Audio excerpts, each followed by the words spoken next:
জ্ঞানভিত্তিক, মেধাভিত্তিক, প্রযুক্তিভিত্তিক রাজনীতির চর্চা করতে হবে, যাতে করে অন্য কোন সংগঠন ধারে কাছেও না আসতে পারে।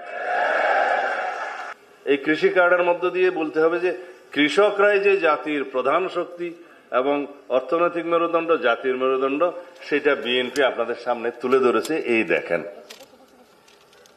আমরা ক্ষুদ্র কৃষক, মাঝারি কৃষক, বড় কৃষক, এগুলা অনেক বিস্তারিত বর্ণনা ওই মাঠ পর্যায়ে ওভাবে বলার প্রয়োজন হবে না। বলবেন যে সকল কৃষকই এটা পাবে পর্যায়ক্রমে, আগে প্রান্তিক কৃষকরা পাবে, ক্ষুদ্র কৃষকরা পাবে, সহায়তা পাবে, এটা সরকারি পরিকল্পনায় জানতে পারবে। অত বিস্তারিত না বলে গ্রামের মধ্যে বলতে হবে এই কৃষি কার্ড কৃষকের মুক্তির সনদ।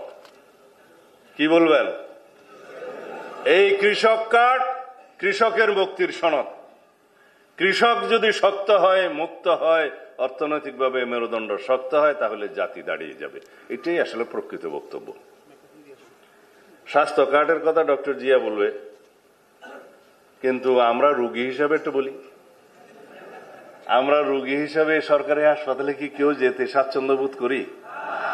এক কথাই বলেন তো, কেউ না। কিন্তু এই স্বাস্থ্য কার্ড প্রচলনের পরে সবাইকে বলতে হবে আপনি খুশি মনে সরকারি হাসপাতালে যাবেন, কারণ আপনার এই নিরাপত্তা দিবে এই স্বাস্থ্য কার্ড। এটা থাকলে ডাক্তার সাহেবরা কোনো হাসপাতালে আপনাকে বিনা চিকিৎসায় ফেরত দিতে পারবে না।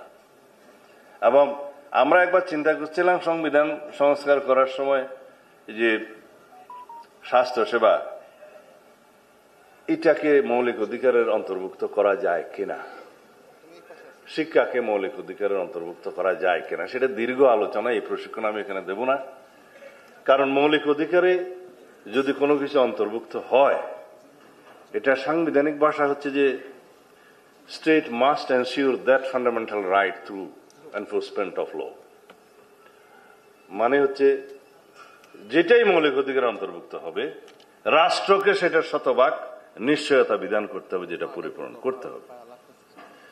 আমরা সেই পর্যায়ে অর্থনৈতিকভাবে এখনো উন্নীত হইনি। সেজন্য আমরা কর্মসূচি পরিকল্পনার মধ্য দিয়ে এটাকে রাষ্ট্রীয় মূলনীতিতে নিয়ে এসেছি। মূলনীতিটাতে রাখলে রাষ্ট্র ক্রমান্বয়ে তার ফিনান্সিয়াল অ্যান্ড কালচারাল যে রাইট, সেটা এনশিওর করবে সাংবিধানিকভাবে। তোমাদের সবাইকে তো পর্যায়ক্রমে সংবিধান জানতে হবে, বুঝতে হবে, জনগণকে বলতে হবে, প্রতিনিধিত্ব করতে হবে। এটা হচ্ছে যে সহজ ভাষায় সংবিধান শিক্ষা। যদি কোনোদিন সময় হয়, এভাবে মজলিস মাহফিল ডেকে আমরা আমাদের এই মাস্টার ট্রেনারদেরকে সহজ ভাষায় সংবিধান শিক্ষা দেবো ইনশাআল্লাহ।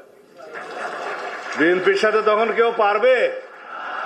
সারা দেশে যারা বয়ান দিচ্ছে যে জ্ঞান ভিত্তিক, প্রযুক্তি ভিত্তিক, মেধা ভিত্তিক রাজনীতি করতে হবে, আসলে চর্চা কি আমরা করছি? চর্চা করতে গেলে এইভাবেই দিতে হবে। আমরা বুড়া হয়ে গেছি, আমরা প্রশিক্ষণ দিয়ে তারপর বিদায় নেব। বিএনপিকে এমন ভাবে জ্ঞানভিত্তিক, মেধাভিত্তিক, প্রযুক্তিভিত্তিক রাজনীতির চর্চা করতে হবে, যাতে করে অন্য কোন সংগঠন ধারে কাছেও না আসতে পারে।